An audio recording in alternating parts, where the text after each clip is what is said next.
और रुजू करें। इसी मौजू पर कुछ गुफ्तगू करने के लिए आज मैं इस वक्त आपके सामने हाज़िर हुआ हूँ। अल्लाह करे कि मुख्तसर वक्त में ज़रूरी बात दलाइल के साथ अर्ज़ कर सकूँ। सबसे पहले तो इस बात को समझिए कि इस्लाम एक सादा सा कुछ क़वानीन पर मुश्तमिल एक ज़ाब्ते हयात नहीं है। इस्लाम एक दीन है जिसकी इब्तिदा तो होती है कलमा पढ़ने से, लेकिन इसी कलमे के अंदर इब्तिदा से लेकर इंतहाई मराहिल तक के सारे इशारात सिर्फ़ कलिमे तय्यबा ला इलाहा इल्लल्लाह मुहम्मदुर रसूलुल्लाह के अंदर मौजूद है। अगर इब्तिदाई दर्जा ये है कि इंसान इस बात को मान लेता है कि मुझे किसी बुत की, किसी मूर्ति की, किसी हजर शजर की बंदगी नहीं करनी, उसके सामने सर नहीं झुकाना, उसकी इबादत, उसकी उपासना, उसकी पूजा नहीं करनी, बंदगी सिर्फ़ रब्बुल आलमीन की करनी है, एक वहदहू ला शरीक मालिक कायनात खालिक कायनात की करनी है, उसी के सामने सर झुकाना है। तो फिर उसकी ये इब्तिदा है, यहाँ से बंदा दाखिल होता है उसके अंदर।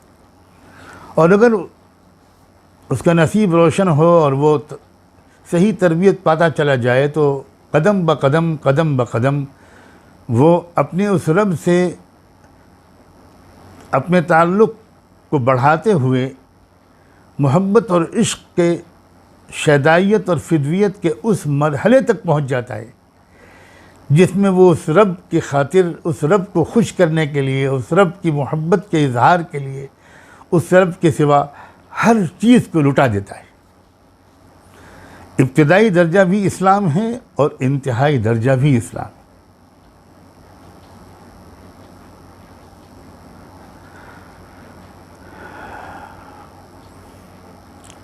इस्लाम की हकीकत के इन तमाम मराहिल के एक नमूने कामिल की शख्सियत की हैसियत से अल्लाह ने अपने एक बंदे को चुना है और उसको हमारे सामने एक नमूने के तौर पर रखा है।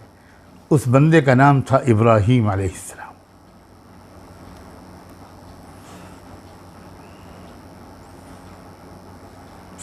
उन्होंने सबसे पहले इब्तिदाई मरहले का ऐलान किया जब उन्होंने सूरज, चाँद और सितारों की माबूदियत का बरमला दलाइल के साथ इनकार करते हुए आखिर में कहा, इन्नी वज्जहतु वजहिया लिल्लज़ी फ़तरस समावाति वल अर्ज़ हनीफ़ा वमा अना मिनल मुशरिकीन। मैं उस रब के सिवा जिसने आसमानों और ज़मीन को पैदा फरमाया है, उसके सिवा मैं किसी को की इबादत नहीं करूँगा। यहाँ से ऐलान होता है, आगाज़ होता है। और फिर आगे अगर आप ज़रा सा गौर करें इब्राहीम अलैहिस्सलाम की सीरत की तारीख़ पर एक ख़ुलासे के तौर पर पेश करता हूँ। हर कुछ दिन के बाद उस अल्लाह की मोहब्बत में उन्होंने किसी एक महबूब को कुर्बान किया। सबसे पहले बाप की मोहब्बत जब रुकावट बनी तो उसको कुर्बान किया। जब उस बाप ने उनको शिर्क व कुफ्र पर मजबूर करते हुए या धमकी देते हुए कहा था, लइन लम तंतही लअरजुमन्नक वहजुरनी मलिया, सूरह मरियम की आयत है कि इब्राहिम अगर तू इस दावत तौहीद से बाज ना आया तो मैं तेरा सर फोड़ दूंगा, चल मेरे पास से दफ़ा हो जा। उस वक्त जवाब दिया था उस बेटे ने, सलामुन अलैक सअस्तग़फिरु लक रब्बी इन्नहु कान बी हफ़िय्या व अअतज़िलुकुम वमा तअबुदून मिन दूनिल्लाह। अब्बाजान आप सलामत रहें, मैं आपके लिए अपने रब से माफ़ी मांगता रहूँगा, वो मुझ पर बहुत मेहरबान है। और आपको और आपके माबूदों को छोड़कर मैं अपनी राह अलग बनाऊंगा। ये कुर्बानी थी पहली बड़ी कुर्बानी।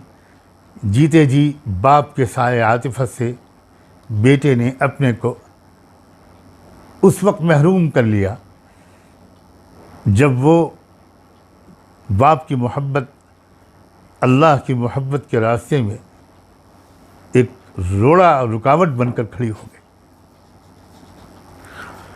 फिर बाप के साथ साथ सारे अहले वतन दुश्मनी जां हो गए, तो अपने ही वजूद की कुर्बानी का मरहला आ गया। अपनी ज़िंदगी को कुर्बान कर देने और मौत को गले लगा देने का वक्त आ गया। तो फिर क्या हुआ? सारी खुदाई ने देखा कि बेखतर कूद पड़ा आतशे नमरूद में इश्क, बेखतर कूद पड़ा आतशे नमरूद में इश्क। ये दूसरी कुर्बानी थी। फिर उसके बाद एक मरहला ऐसा आया कि वतन को भी खैरबाद कह देने पर मजबूर हो गए, निकाल दिए गए, जिला वतन कर दिए गए। जब लोग उनको आग में जलाकर मार देने में कामयाब नहीं हो पाए तो अब वहाँ पर रहने का तो कोई सवाल ही नहीं था। चुनाचे अपना वतन बाबुल छोड़कर अर्ज़ कनान को, फ़लस्तीन को अपना वतन बना लिया, वहाँ जाकर बस गए। किसके खातिर? अल्लाह की खातिर, अल्लाह की मोहब्बत में। यहाँ बुढ़ापे की उम्र में पहुंचकर पहली औलाद हुई तो अभी बच्चा दूध पीने की उम्र में था कि अचानक हुक्म हो गया कि इसको और इसकी माँ को सैकड़ों मील दूर वादी गैर ज़ी ज़रा बे आबो ग्याह वादी मक्के में छोड़ा। अल्लाहु अकबर। कह देना मेरे लिए बहुत आसान है, आपके लिए सुनना भी आसान है। ज़रा सोचिए तो कितनी बड़ी कुर्बानी थी। एक के बाद एक अल्लाह ताला उनसे उनके मोहब्बत के सबूत मांगता रहा और वो बिला झिझक एक लम्हे की हिचकिचाहट के बग़ैर हर इशारे पर सबूत फराहम करता रहा। ये भी कराए, बीवी को बच्चे को वहाँ छोड़ कर चले आए, अल्लाह के हवाले करके चले आए। कोई था ही नहीं वहाँ अल्लाह के सिवा। क्या यहाँ पर इम्तिहान का सिलसिला मुकम्मल हो गया? ना, अभी तो उधर से एक सदा ही आ रही थी मुसलसल। वो सदा क्या थी? अभी इश्क के इम्तिहान और भी हैं। चंद साल गुजरे और इसी बेआबोग्या वादी में उस इकलौते बेटे की उम्र इतनी हो गई कि बूढ़े बाप का कुछ हाथ बटाने के लायक हो गया। तो फिर क्या हुआ? एक अजीब गैबी इशारा हुआ, साफ और सरी हुक्म भी नहीं, एक गैबी इशारा। वो ये कि इस लख्ते जिगर को अपने जिगर के इस टुकड़े को, अपने इकलौते बेटे को कुर्बान कर दो। न बाप झिझका, न बेटा कसमसाया और सारी खुदाई ने दम बखुद होकर देखा कि बेटा मुंह के बल ज़मीन पर है और बाप की छुरी बेटे के गर्दन पर है। बस अल्लाह को इस्माइल की कुर्बानी मतलूब नहीं थी। इब्राहीम का दिल देखना और दुनिया को दिखाना मकसूद था। अल्लाह तो देख ही रहा था, लेकिन दुनिया को दिखाना मकसूद था कि यह है मोहब्बत की इंतहा, यह है इस्लाम की हकीकत। लोग आसान समझते हैं मुसलमान होना।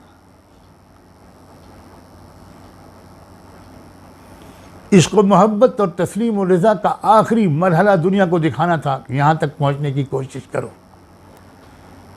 हर कलमा पढ़ने वाले यहाँ तक पहुँचने की तमन्ना तो करो, कोशिश तो करो, अपनी मंजिल को पहचानो, तो उस तरफ सफ़र तो शुरू करो। ये एक बुलंद तरीन नमूना इस्लाम का दुनिया को दिखाना मकसूद था। और जैसे ही ये मरहला तय हुआ, अब उधर से एक नई निदा आई। ये निदा हल मीम मजीद की नहीं थी, निर्ख बाला कुन के अर्जानी हनोज की नहीं थी, बल्कि ये एक सनद थी, एक एतराफ़ था। इन हाज़ा लहुवल बलाउल मुबीन। हम भी मानते हैं, अल्लाह ताला ऐलान करते हैं कि बेशक ये बहुत ही खुली हुई और सख्त जांच थी। या इब्राहीम क़द सद्दक़्ता रोया, इब्राहीम तुमने ख्वाब सच्चा कर दिखाया। इन्ना कज़ालिका नज्ज़िल मुहसिनीन, हम सादिक़ीन और मुहसिनीन को इसी अंदाज से जज़ा देते आए हैं। ये इसका मतलब क्या हुआ? इसका मतलब ये हुआ कि ये सिद्क़ व वफ़ा का एक रमज़ है, और इस सिद्क़ व वफ़ा तक पहुँचने वाले और पहुँचने की कोशिश करने वाले जो भी होंगे, हम उनको भी इनाम से नवाजते रहेंगे। यानी एक सिलसिला जारी रहेगा। और इब्राहीम की मोहब्बत और इश्क़ की मुसलसल आज़माइशों के सिलसिले की यह आखिरी आज़माइश थी। उसके बाद मुजदे जाँ फ़ज़ा सुना दिया गया कि वइज़ इब्तला इब्राहीम रब्बुहु बिकलिमातिन फ़अतम्महुन्न क़ाल इन्नी जाइलुका लिन्नासि इमामा। जब इब्राहीम को उसके रब ने मुतअद्दिद बातों में आज़माया और वो उन सब आज़माइशों में खरा उतरता रहा, तब इरशाद हो गया कि अब मैं तुझे मुकर्रर करता हूँ सारी दुनिया के इंसानों का इमाम। इमाम की इक्तिदा की जाती है। इमाम एक आइडियल होता है, एक नमूना होता है। तो इस्लाम की हकीकत क्या है, इसको समझाने के लिए ये सारे मराहिल से अल्लाह ताला ने गुज़रवाया इब्राहीम अलैहिस्सलाम को, और वो कामयाबी के साथ गुज़रते चले गए। असल में इस्लाम की यही हकीकत है। हम अजमी लोग जो अरबी नहीं जानते, वो वाक़या ये है कि इस्लाम की हकीकत को समझना हमारे लिए बहुत ज़्यादा आसान नहीं है, जब तक कि हम अरबी ज़बान और इस्लाम के रिश्ते को मजबूती से समझे ना। इस्लाम का जो लफ्ज़ है अरबी में, लिटरेरी तौर पर, लुग़वी तौर पर, आप मजहबी मफ़हूम को अलग कर दीजिए, इस्लाम का जो लफ्ज़ है वो है अपने आप को मुकम्मल तौर पर हवाले कर देना। इसीलिए अल्लाह ताला ने जब इब्राहीम ने अपने बेटे इस्माइल को कुर्बानी के लिए लिटा दिया था, इन्होंने लिटाया और वो औंधे मुँह लेट गए, और दोनों बिल्कुल अंदर से राज़ी बरिज़ा हैं इस तल्ख़ तरीन घूंट को भी पी लेने के लिए, इसलिए कि इसी में उनके ख़याल में रब की रज़ा थी। तो इस अमल को जो अल्लाह ताला ने ताबीर किया है कुरान में, फरमाया फलम्मा अस्लमा, यानी जब इन दोनों बाप बेटों ने अपने आप को अल्लाह के सामने डाल दिया। ये अस्लमा, ये तो यहाँ पर ये तर्जुमा तो कोई नहीं करेगा ना कि जब वो दोनों इस्लाम ले आए, तो इसका मतलब ये हुआ कि अल्लाह ताला ने जो लफ्ज़ चुना इस दीन के लिए, वो लफ्ज़ इस्लाम चुना, ताकि लफ्ज़ से ही इशारा मिल जाए कि हमें कहाँ तक पहुँचना है, हमारी मंजिल क्या है, किस तरह का ताल्लुक़ हमारे दिल में हमारे रब से हमारे अंदर होना चाहिए। लफ्ज़ से ही इशारा मिल जाए। जैसे सलात के लफ्ज़ से नमाज की हकीकत की तरफ इशारा है, सौम के लफ्ज़ में रोज़े की हकीकत की तरफ इशारा है, ज़कात के लफ्ज़ में ज़कात की रूह और मकसद और हकीकत की तरफ इशारा है। तो मेरे मोहतरम हज़रात, असल में मिल्लत इब्राहीमी की रूह कुर्बानी है, और अल्लाह ने मुहम्मदुर रसूलुल्लाह सल्लल्लाहु अलैहि वसल्लम को मिल्लत इब्राहीमी ही पर भेजा है। साफ साफ अल्लाह ताला ने उनसे फरमा दिया था कि ये बात वाज़ेह कर देना कि अल्लाह ने मुझे जो रास्ता दिखाया है वो रास्ता कोई नया नहीं है, मिल्लत इब्राहीम ही है। कुल इन्ननी हदानी रब्बी इला सिरातिम मुस्तकीम दीनन क़ियमम मिल्लत इब्राहीम हनीफ़ा। अब सुनिए, इसी रूह को याद दिलाने के लिए इस बात को ज़रा और गौर से सुनिएगा। ये बात कि इस्लाम की हकीकत क्या है, तुम्हें कहाँ तक पहुँचना है, इसको वाज़े करने के लिए और इस मंजिल तक पहुँचने के लिए अज़्म हौसला अपने अंदर पैदा करने के लिए हर ईमान वाला और ईमान वाली के अंदर ये अज़्म हौसला ताज़ा होता रहे, अल्लाह ताला ने इस रस्म आशिकी को जो बाप बेटे ने कायम की थी, इसको दवाम बख्श दिया। क्योंकि इस ज़रिए से जितनी आसानी के साथ इब्राहीमी ख़ानदान की उस कुर्बानी को याद करने का मौका मिलता है, अगर ये रस्म कुर्बानी ना होती तो मैं कसम उठा के कहने को तैयार हूँ कि उस मिजाज को, उस वालिहाना मोहब्बत को, उस सुपुर्दगी को, इस्लाम की उस हकीकत को, अल्लाह की मोहब्बत की उस तकमीली और इंतहाई मंजिल को उस तरह याद करना हमारे लिए आसान ना होता। इसीलिए तो जब सहाबे किराम ने अल्लाह के रसूल सल्लल्लाहु अलैहि वसल्लम से दरियाफ़्त किया था कि मा हादिहिल अज़ाही या रसूल अल्लाह, ये कुर्बानियों की हकीकत क्या है अल्लाह के रसूल, तो आपने एक मुख्तसर और जामे जुमला फरमाया था, सुन्नतु अबीकुम इब्राहीम, ये तुम्हारे जद्द अमजद इब्राहीम अलैहिस्सलाम की सुन्नत है। इसीलिए उस कुर्बानी के दिनों में कोई अमल इंसान बड़े से बड़ी नेकी कर ले, अल्लाह को उतना पसंद नहीं है जितना उस दिन इस रस्म आशिकी की अदायगी कुर्बानी का अमल पसंद है। बहुत अहम बात है जो मैं ये बात अर्ज़ कर रहा हूँ, और ये अपनी तरफ से नहीं अर्ज़ कर रहा हूँ। उम्मुल मोमिनीन सैयदा आयशा रज़ियल्लाहु तआला अन्हा रावी हैं, हदीस सही और मज़बूत हदीस है, जिसमें ये फरमाया है, अल्लाह के रसूल सल्लल्लाहु अलैहि वसल्लम ने उनका ये इरशाद नकल किया उम्मुल मोमिनीन सैयदा आयशा ने कि मा अमिला इब्नु आदम मिन अमलिन यौमन नहरी अहब्ब इलैहि इलल्लाहि मिन इहराक़ दम। कुर्बानी के दिन इब्न आदम का कोई अमल अल्लाह को इतना महबूब नहीं जितना कुर्बानी का अमल। देखिए उस दिन, इसका ये हदीस तो ये बताती है कि उस दिन आप 10,000 करोड़ डॉलर गरीबों में बांट दीजिए, लेकिन कुर्बानी न कीजिए, तो उस दिन ये 10,000 करोड़ डॉलर भी आपका खर्च कर देना अल्लाह को उतना पसंद नहीं आएगा जितना कि उस दिन इस रस्म आशिकी को अदा करना और कुर्बानी पेश करना अल्लाह को पसंद आएगा। अब ये हमारी समझ में ना आए तो हम अपनी अक्ल का मातम करें। अल्लाह का दीन हमारी अक्लों के ताबे नहीं है। कुछ हजरात ऐसी बातें करते हैं, कहते हैं कुर्बानी तो असल में सिर्फ हज में हुआ करती थी। कैसी बात है, कुरान का तर्जुमा पढ़ लेते हैं लोग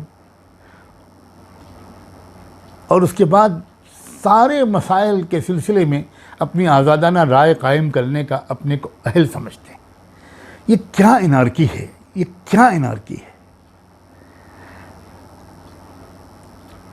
अगर मैं उर्दू में मेडिकल साइंस की किताब पढ़ लूँ और कोई मेडिकल तालीम बाकायदा हासिल न करूँ, किसी माहिर डॉक्टर के ज़ेर निगरानी इसका जूनियर बन के मैं कुछ न सीखूं, न प्रैक्टिकली सीखूं, न थ्योरी सीखूं, अपने ज़ाती मुताले से मैं डॉक्टर बन जाऊं, तो मेरी जगह तो जेल होगी।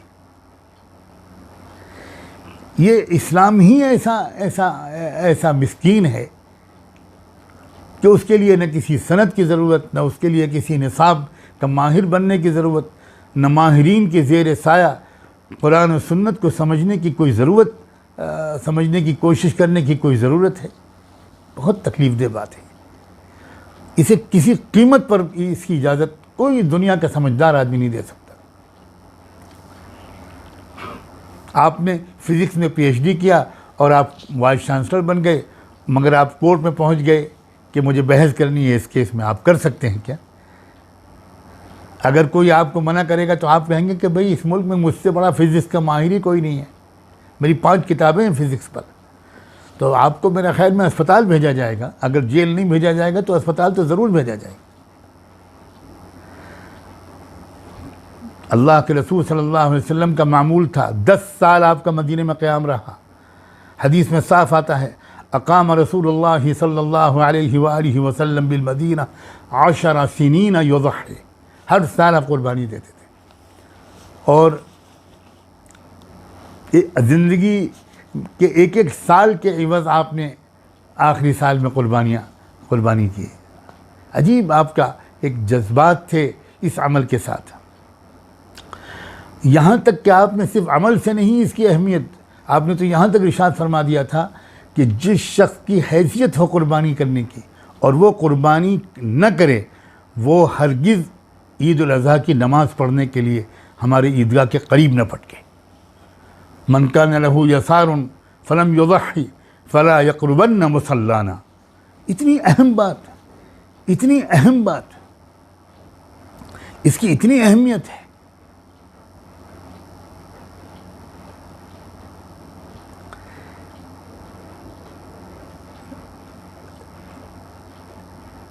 ये ज़हन में रखें कि अल्लाह ताला ने हज में तो ये फरमा दिया कि भाई एक बार ज़िंदगी में अगर हज कर लो, और वो भी अगर तुम इस्तिताअत वाले हो तो काफ़ी। अब जाहिर है कि करोड़ों लोग तो वो होते हैं हर दौर में जो एक बार भी नहीं जा पाते, और करोड़ों से ज़्यादा वो लोग होते हैं जो हर साल नहीं जा पाते, जा ही नहीं सकते। और जो रहमतें वहाँ बरसती हैं अय्याम हज में, अशरे ज़िलहिज्जे में, जो 10 दिन और 10 रातें जो रहमतें बरसती हैं, जिसमें वो हज के ख़ास 5 दिन सबसे ज़्यादा खुसूसियत के हामिल हैं। अब अल्लाह की रहमत ये चाहती है और एक ईमान वाले की ये तमन्ना होती है कि उन रहमतों के कुछ छींटे हमको भी तो मिल जाएं। अब जो इश्क़ और मोहब्बत वाले होते हैं, जिनके अंदर एक ताल्लुक़ होता है, वो उन दिनों में अपने ज़िले में, अपने गांव में रहते हुए अपने तसव्वुर में खोए खोए रहते हैं। कभी उनको लब्बैक सुनाई पड़ता है, कभी तवाफ़ करते हुए हुज्जाज दिखाई पड़ते हैं। एक हसरतें दिल में उभरती हैं, काश हम भी होते, हम भी उस दरबार में हाजिर हो रहे होते, हम भी चक्कर लगा रहे होते, हम भी हजर अस्वद को हसरतों से देख ही रहे होते, हम भी मुल्तज़म से चिमट रहे होते, हम भी मकाम इब्राहिम के पीछे 2 रकत नमाज़ पढ़ रहे होते, हम भी सफ़ा मरवा के चक्कर लगा रहे होते, हम भी लब्बैक लब्बैक पढ़ते हुए दीवानों की तरह अरफात की तरफ रवां दवां होते, हम भी अरफात में कहीं धूप में खड़े हुए हाथ उठाकर अल्लाह से माफ़ी मांग रहे होते, हम भी कहीं अरफात से दीवानों की तरह मुज़दलिफ़ा जाकर रात गुजारा करते और फिर सुबह को मिना की तरफ जाते। हम भी तो उस जगह पर रस्म आशिकी अदा करते जहाँ बाप बेटे ने रस्म आशिकी अदा की थी। हम भी तवाफ़ ज़ियारत करते, हम भी कंकरियाँ मारते। एक हसरत होती है। जिन लोगों के दिलों में मोहब्बत हो, ज़ाहिर है कि वो इन बातों को ज़्यादा महसूस कर सकते हैं। अल्लाह मुझे और आप सबको, हम सबको मोहब्बत का जायका अता फरमा दे।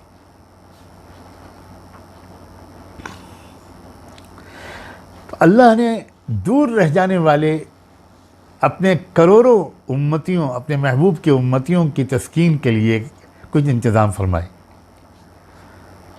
ज़ाहिर है कि तुम तवाफ़ तो नहीं कर पाओगे, तुम सई सफ़ा मरवा की सई भी नहीं कर पाओगे, तुम अरफात मुज़दलिफ़ा मिना के चक्कर भी नहीं लगा पाओगे, तुम कंकरियाँ मारने वाली वो दीवानगी की रस्म भी नहीं अदा कर पाओगे।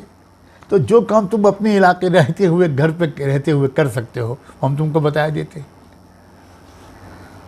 तुम ईद उल अज़हा के दिन जूक दर जूक ईदगाह की तरफ जाना, और लब्बैक के बजाय हम तुमको तराना देते हैं तो तुम अपने मुकाम पर पढ़ सकना, तुम दोहराते हुए जाना अल्लाहु अकबर ला इलाहा इल्लल्लाह वल्लाहु अकबर वलिल्लाहिल हम्द। तुम ये कर सकते हो, ये करना। तुम ईदगाह में जमा होकर वहाँ ईद की नमाज़ पढ़ना।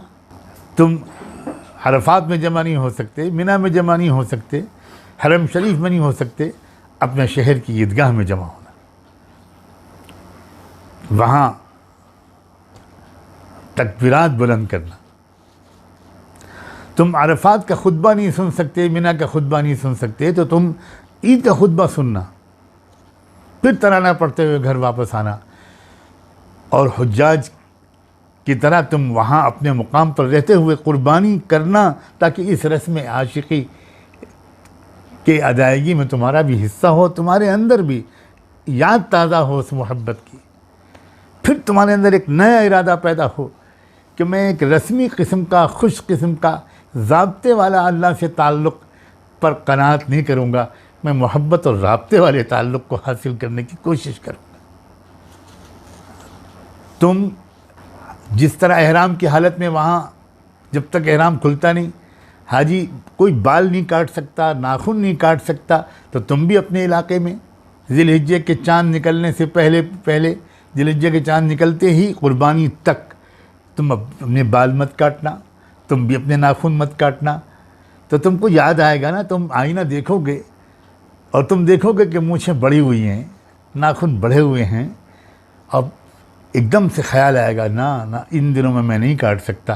तो एक मुशाबहत तो हासिल कर लो, थोड़ी सी मुशाबहत से एक दिल का राब्ता कायम हो जाता है, और वो दिल का राब्ता ही तो असल है। तो ये जहन में रखिए, इस गलतफहमी में न रहिए कि कुर्बानी न करके गरीबों की मदद कर देना काफ़ी हो जाएगा।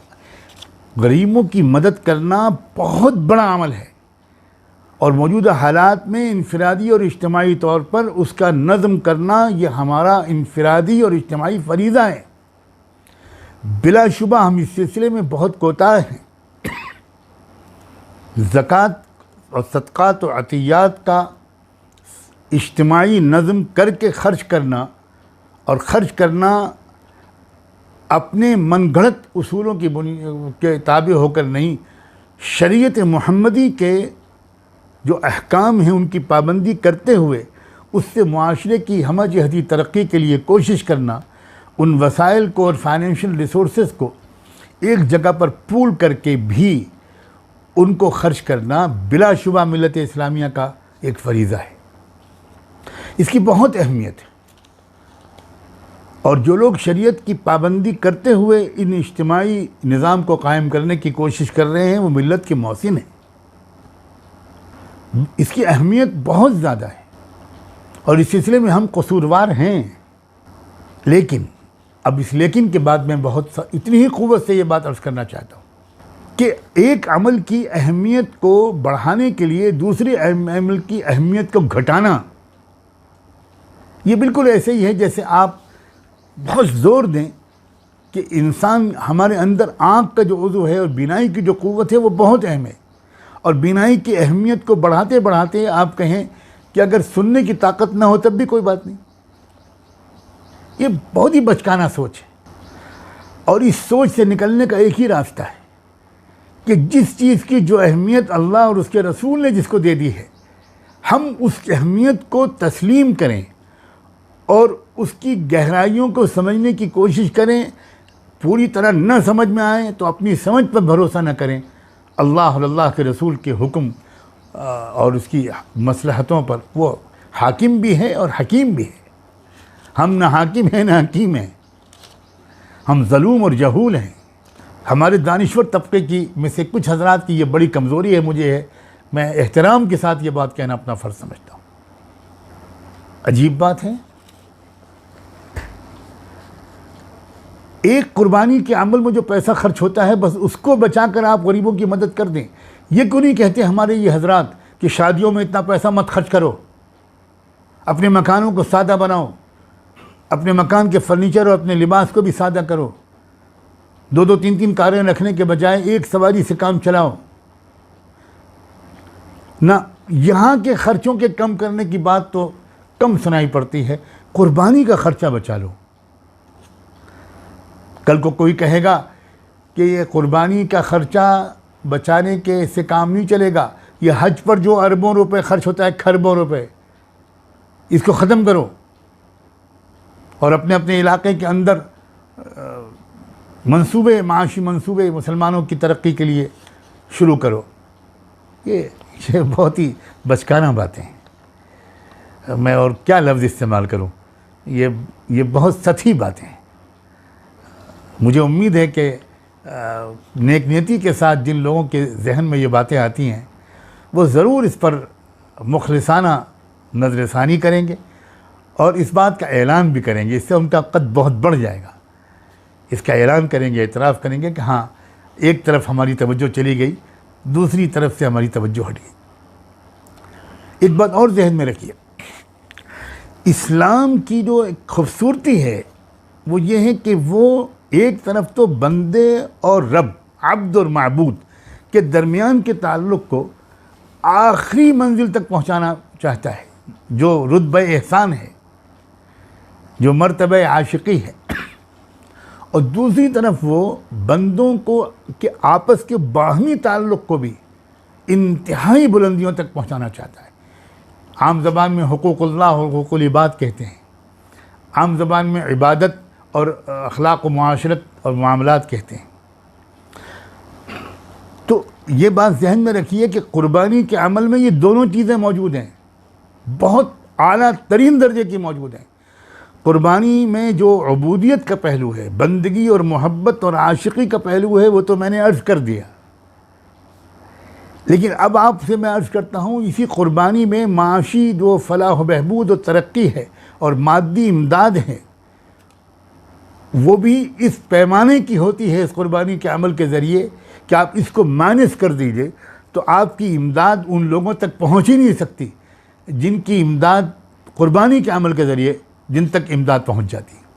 सबसे पहले ये जानवर पालने वाले जो हमारे भाई हैं, ये बरादरियाँ और ख़ानदान और कुंबे हैं जिनके नस्ली पेशा है ये, और वो साल भर जानवर पालते हैं। करोड़ों रुपए की मालियत, हज़ारों करोड़ की मालियत के जानवर पूरी दुनिया में पाले जाते हैं, और वो एक दो तीन दिन होते हैं, उस दिन उनकी साल भर की जो उनकी मेहनत है उसकी कमाई उन तक पहुंचती है। ये बहुत बड़ा इमदाद का ज़रिया है, लोग इसको महसूस नहीं करते। आज अगर कुर्बानी का अमल रुक जाए तो यकीन मानिए, मैंने कोई इस पर कोई स्टैटिस्टिकल सर्वे तो नहीं किया, काश तो कोई कर सकता है, आसानी से हो भी सकता है। अगर कुर्बानी का अमल मान लीजिए, फ़र्ज़ कीजिए, रोक दिया जाए पूरी दुनिया में, तो उन करोड़ों इंसानों को फाके की नौबत आ जाएगी। नंबर एक। नंबर दो, हम लोग इस बात से अच्छी तरह वाकिफ़ हैं कि आज के दौर में भी हमारे इर्द गिर्द बसने वाले ऐसे लोग होते हैं जिनको महीनों कोई अच्छी न्यूट्रिशस ग़िज़ा नहीं मिलती, उनको कोई तक़वियत बख्श ग़िज़ा नहीं मिलती। और आजकल तो जो कोरोना वायरस के ज़माने में जो सूरत हाल है, वो तो अच्छों को नहीं मिल रही है ग़िज़ाएँ, बेरोज़गार हो गए हैं लोग। इस वक्त तो कुर्बानी के अमल को बढ़ा देने की ज़रूरत है और उस गोश्त की तकसीम ऐसे पैमाने पर की जाए कि हमारे वो भाई और बहन और वो बच्चे और वो बूढ़े, हमारी वो औरतें जो बच्चों को दूध पिलाती हैं, हमारी वो औरतें जो जिनके पेटों में बच्चे हैं, उनको अगर गोश्त मिलेगा तो उनको जिस तरह का प्रोटीन मिलेगा, जिस तरह की उनको क़ुव्वत बख्श ग़िज़ा मिलेगी, ये मुआशरे की मादी मदद का जो पहलू इसमें है, कुर्बानी को माइनस कर दीजिए, बहुत बड़ी माशी और मादी मदद का सोर्स हम बंद कर देंगे। हम लोग जो इज्तिमाई कुर्बानी का नज़म करते हैं और वो तकसीम करते हैं, उनसे पूछिए कि वो जब जाते हैं उन झुग्गी झोपड़ियों में, उन स्लम एरियाज़ में, और वो गोश्त जब वहाँ पर देते हैं तो उनको वो किस तरह लेते हैं, वो लोग, उनको कितनी बड़ी नेमत मिलती है। खुसूसन इस साल के बारे में तो मैं फिर तवज्जो दिलाना चाहता हूँ। हमारे मुल्क में कई जगह पर तूफ़ान भी आए और बेरोज़गारी तो पिछले 4-5 महीने से चल ही रही है इस कोविड-19 की वजह से। तो इसकी वजह से जो सूरत हाल है, घर घर फाके हो रहे हैं और ग़िज़ाई बहरान है, ज़बरदस्त ग़िज़ाई बहरान है। तो ये तो कुर्बानी के बढ़ा देने का वक्त है, मगर कुर्बानी का गोश्त अकेले ख़ुद न खाया जाए, बल्कि जो अल्लाह ताला ने ख़ुद बताया फ़कुलू मिन्हा वातिमुल क़ानिअ वल मुअतर, कुर्बानी का गोश्त खाना भी चाहिए, शौक़ से खाना चाहिए। जिन लोगों को इस रस्म आशिकी का कुछ थोड़ा सा भी इदराक मिला है, हमने उनको देखा है और हदीस में इशारा आता है कि ये कुर्बानी का गोश्त अल्लाह की तरफ से तुम्हारी मेज़बानी है, तुम अल्लाह के मेहमान अपने को समझ कर खाया करो। अल्लाह खिला रहे हैं, अल्लाह के दस्तरखान पर बैठे हो तुम। इसमें ख़ास रूहानियत भी होती है। मैं इस वक्त उस पर तफसीली कलाम नहीं करूँगा, ज़रा ज़्यादा भारी ग़िज़ा हो जाएगी, वरना मैंने बुज़ुर्गों को देखा है जो कुर्बानी का गोश्त बहुत तक़सीम करने के साथ थोड़ा सा इतना बचा कर सुखा कर रखते हैं कि वो साल भर थोड़ा थोड़ा उसको इस्तेमाल भी करते हैं और आने वाले उनके अज़ीज़ तरीन मेहमानों के सामने जो सबसे ज़्यादा कीमती डिश वो पेश करते थे, तो वो कुर्बानी के गोश्त की डिश होती थी। एक तक़वा पैदा होता है कुर्बानी के गोश्त के खाने से, अगर सही नीयत के साथ की गई हो कुर्बानी और वो मकबूल हुई हो अल्लाह के यहाँ, तो उस गोश्त के खाने के से भी अंदर एक रूहानियत भी पैदा होती है ग़िज़ाइयत के अलावा।